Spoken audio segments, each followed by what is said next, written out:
again yung Mama Shy. Here I am again at your service. At ngayon, pag-usapan ulit natin si Casey Concepcion at saka si Piolo Pascual. Alam mo ba ninyo, huwag kayong mag-iisip o mag-alala kung bakit nanahimik yung dalawa. Kasi alam naman ninyo na kailangan nila mag-prepare, kailangan nila maging well-prepared para sa kanilang shooting sa kanilang pelikula. At of course, syempre naman, kailangan beauty at kailangan fresh ang kanilang sarili. Kilig to the bone. Handa na ba kayo mga Casey at Piolo Pascual Fans Club? Ako kinikilig na kasi syempre Casey yan. Hi Casey, I love you Casey. Alam niyo po, hayaan na natin, huwag na tayong anuhan pa, debatihan pa kung sino talaga ang gusto ni Casey, si Piolo, o si Jordan, o kahit sino pa man, basta as long na yung kanyang puso ay titibok na sa right man. Right man, ha? Hayaan na natin siya as ngayon kasi nasa tamang edad na siya, syempre matured na yung kanyang isip. At yung pag-mature ng isip, may sarili na siyang desisyon. Hindi mo na natin kailangang diktahan. At alam na niya kasi siya ang may hawak sa sarili niya. Ako kilig to the bone para kay Casey. Excited na ako kasi alam na niya, hindi naman idol na idol ko si Casey. Hi! At sa kanyang pag-i-stay sa probinsya, sa Batangas, ay talaga po naman alam naman siguro ninyo na kung ano mga pinaggagawa niya doon. Nandiyan yung nagre-relax talaga, naghahanda siya sa sarili niya. At alam kong ganun din si Piolo sa kanilang pagbabalik. At meron akong ibabalita sa inyo, napakaganda. Good news. Mayroon na tayong vaccine! Alam niyo kung anong klaseng vaccine na yan? Vaccine dito sa COVID-19 na nakakatakot. Meron na tayo. Yung sa pinaka-latest ngayon na speech ni Presidente Duterte ay talagang nag-confirm na siya na meron ng vaccine. Galing sa Russia. Yung final sa trial. Pinaka-final sa trial na yung so ibig sabihin ay mga na lang, yung mga proseso na lang para sa vaccine na yan para may produce na at may na siya sa publiko. Kaya maghintay-hintay lang tayo. Para sa ngayon ay tayo ay patience ang kailangan. Habang hinihintay pa natin ang paggagawa ng vaccine. Siyempre hindi naman milyon-milyon yan at saka Russia, sila kauna, syempre sila ang unahin, pero alam ko kasali na tayo dyan kasi tayo naman ay ang Pilipinas naman ay mabait, kaya nakikita naman ng Russia na bibigyan tayo. Wait lang kayo at dapat yan natin paghandaan at masaya tayo. At ngayon ito na tayo si Casey. Kasi pag nagkaroon na sila ng pelikula, bongga, at least, nakabaksin na tayo. Yung mga baksin na tayo, mga prevention na tayo. Diba? Alam po ninyo, dito sa nakita ko kay Miss Casey Concepcion, na talagang really well prepared niya. Kailangan pa niyang magpa-slim, kailangan pa niyang magpa-beauty treatment, kailangan talaga alam niya yung kanyang beauty.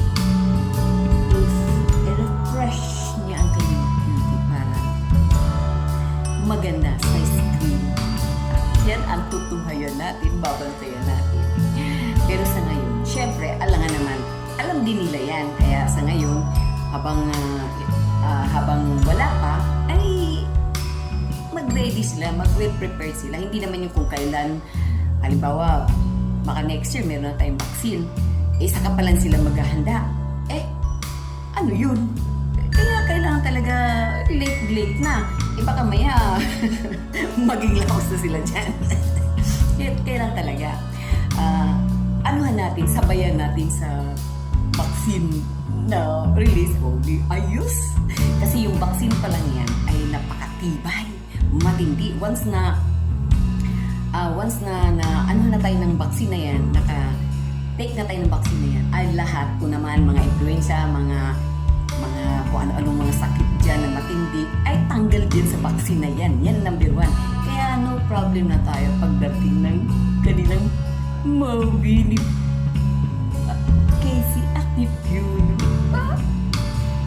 Buhay ng ating dib. Kaya kayo dyan, handa na rin kayo. At huwag na kayong mag-iisip dyan. Yung palang mga nag-rally dyan. Nakakatakot pa rin kalamitan sa mga yan ay may COVID. Kaya huwag na kayong sumama dyan. Kaya kung gusto niyo magka-kubig-kubig kayo dyan, nakakatakot kayo. Wala pa. Matagal pa yung next year. Ano pa lang nga naman ngayon? July pa lang naman ngayon. Next year, 6 months. Imagine niyo kung nakita niyo yung si Bitoy, yung panoorin niyo yung kay Bitoy na vlog. Ano nangyari sa kanya? Nag-positive siya. Magkano nagastos niya? Nagpapaano lang siya? Testing, mass testing lang siya. Inabot kayo ng 12,000. Saan naman kayo kukuha ng 12,000 para lang matesting kung may COVID kayo? Yun ang mass nga hindi kayo provide. Yan pa kayo magpa-mass testing kayo na 12,000. At saka huwag na kayo maniniwala din sa mga artista niyan, lalo na dyan si Miss Angel Locsin na yan. Hindi mo alam kung ano yung pinaglalaban niya. At alam naman namin kung ano yung pinaglalaban niya. Sarili din niya. Gumagawa lang siya ng may kakampi lang siya. At dito na tayo, baka ako ma-stroke. Iwas tayo stroke dito tayo sa ating idol. Para masaya ang buhay. Alam po ninyo, si Miss Casey Concepcion ay kaya siya tahimik. Siyempre, lang siya darating ng movie, sila ni Piolo Pascual, kikiligin na naman tayo. Kaya pinaghahandaan nila yan. Hindi naman yung pwedeng maghanda. Saka lang sila maghahanda kung nandyan na. Sasabay nila yan sa alam naman ninyo, hindi naman basta-basta maging isang idol, artista, idol, kailangan magpaganda ka rin. Para hindi magpulaan. Ito naman si Pure, kailangan magpagwapo din. At saka, kailangan din niya maghanda. Isa siyang producer.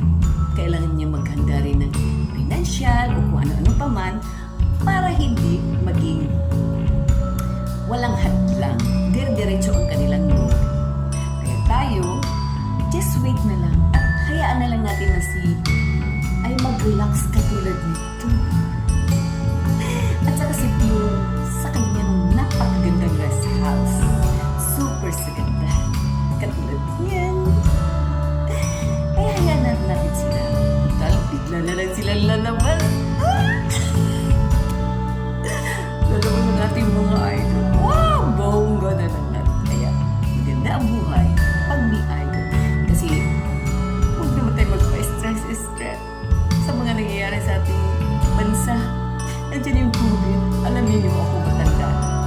Nahirapan ako mag-isip. May anak pa rin ako. Nahirapan ako mag-isip. Hindi na ako makapalagay kung saan mabuti na lang. Meron akong idol na nagpapakaat sa akin. Nagpapatanggal ang tig sa aking puso. Kaya, kayo maghintay na lang tayo. At least, ma-inspire na naman tayo sa darating nila. Alam kong may darating silang pelikula, so what's unlearn na lang tayo. At huwag na tayong pupunan yung ating mga isip kung ano-ano. Andyan si Jordan. Who knows naman, magtatambal din naman dalawang yan. Si Piolo, si Casey, si Jordan. Kaya, hayaan na natin. Alam naman natin ang puso ni Casey at mature na siya dyan. Imagine, 35 na siya at mature na siya para dyan. At hintayin natin si Lord na ibigay sa kanya, matagpuan niya ang talagang para sa kanya at naging masaya tayo, di ba? Ito na lang. Have a great day always. And smile always.